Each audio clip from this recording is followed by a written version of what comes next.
క్రీస్తునందు ప్రియ దేవుని బిడ్డలందరికీ యేసుక్రీస్తు వారి శ్రేష్టమైన నామంలో శుభాభివందనలు తెలియజేస్తూ ఉన్నాను. దేవుని వలన నీకు ఖచ్చితంగా సహాయం వస్తుంది.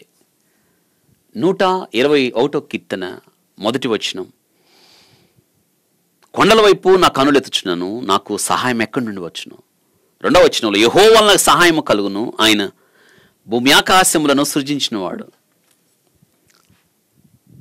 ఆయన ఎవరో చెప్తున్నాడు ఇక్కడ.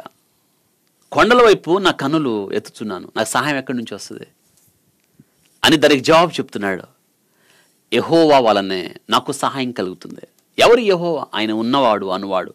మండుచున్న పొదలో మోషేతో మాట్లాడుతున్న దేవుడు ఆయన. నేను ఉన్నవాడను, అనువాడను. ఆయన ఉన్నాడు, ఆయన అనువాడు.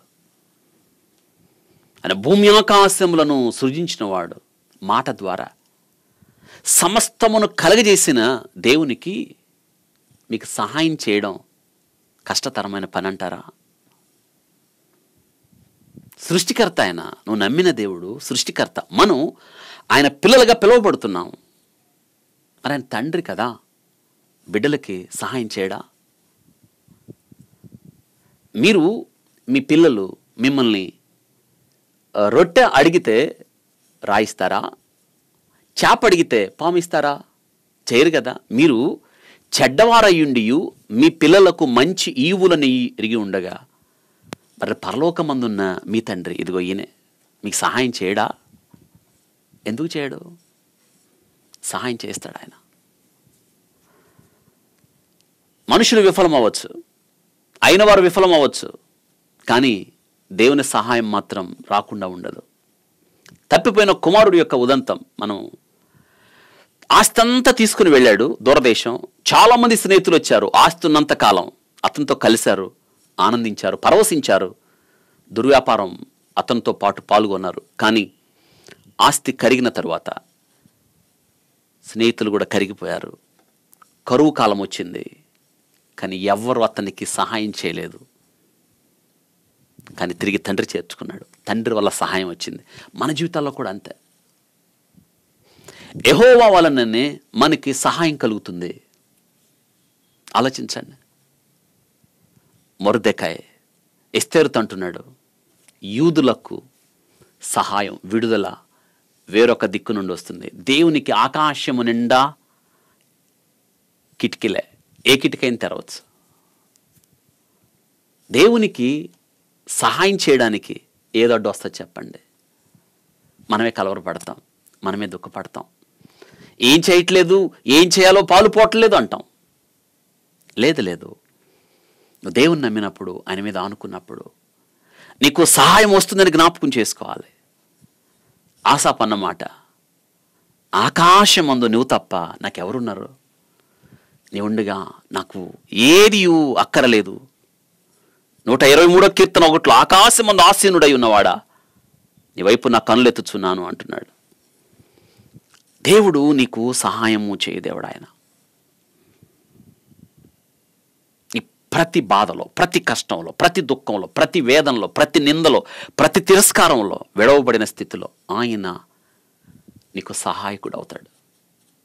ఏ విధమైన సహాయం అన్నా కానీ దేవుడు నీకు చేయకుండా, నీకు పంపకుండా ఉండడు. 10,000 మంది అనాథలను పోషించాడే గొప్ప ప్రార్థనా పరుడైన జార్జ్ ముల్లర్ గారు. ఆయన ఏమంటాడు తెలుసా? ఇన్ని సుదీర్ఘమైన సంవత్సరాలు ఈ 10,000 మంది అనాథ పిల్లలను పోషించడానికి చేతులు చిల్లిగా లేకుండా ఎలా సాధ్యమైంది? దేవుడే నాకు సహాయం. ఆయన అంటాడు, ఇక సహాయము రాదు అనుకున్న పరిస్థితుల్లో సహాయం వచ్చింది. ఇక సహాయము రావడం అసాధ్యం అనుకున్న పరిస్థితుల్లో దేవుడు సహాయాన్ని పంపించేవాడు. ఇన్ని సుదీర్ఘమైన సంవత్సరాల్లో దేవుడు పంపే సహాయం ఎప్పుడు నిలిచిపోలేదు. సహాయము పంపకుండా ఎప్పుడు మమ్మల్ని నిరాశపరచలేదు దేవుడు. మన జీవితాల్లో కూడా అంతే. రండి ప్రభు దగ్గరికి. నీకే సహాయం కావాలి? ఆయన సహాయకుడు. ఆయనతో చెప్పండి, ప్రభా నా సహాయం ఇది ప్రభా, నిన్నే నమ్మాను, నువ్వే కదా నాకు సహాయం చేస్తావు. నేను ఎక్కడికి వెళ్ళగలను ప్రభువా? నువ్వు మాకు సహాయకుడివి. నీ మీదే నేను ఆనుకున్నాను, నాకు సహాయము చేయి ప్రభువా అని అడగండి. విస్తారమైన సైన్యముతో యుద్ధము చేయడానికి మాకు బలం చాలదు, మేమేం చేయాలో దిక్కు తోచట్లేదు, నీవు మాకు సహాయం చేయి.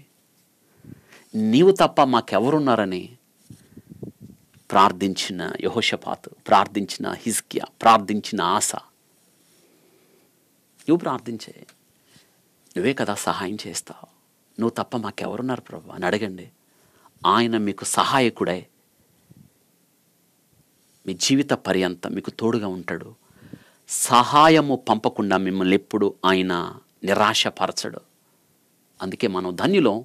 యెహోవా తమకు దేవుడుగా కలిగిన ప్రజలు ధన్యులు. దేవుడి వాక్యమును మన కొరకు ఆశీర్వదించునుగాక. ప్రార్థన చేసుకుందాం. పరిశుద్ధుడా స్తోత్రాలు.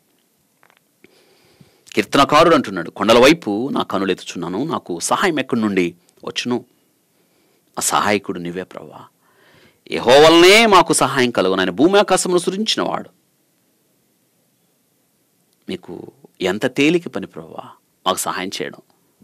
మీ వద్దకు రావాలని, మిమ్మల్ని అడగాలని, మీ మీద ఆనుకోవాలని మీరు ఇష్టపడుతున్నారు. వాక్యం విన్న మీ బిడ్డలకు ప్రభువా వారి జీవిత పర్యంతం మీరు సహాయకుడిగా ఉండమని ప్రార్థన చేస్తున్నాను.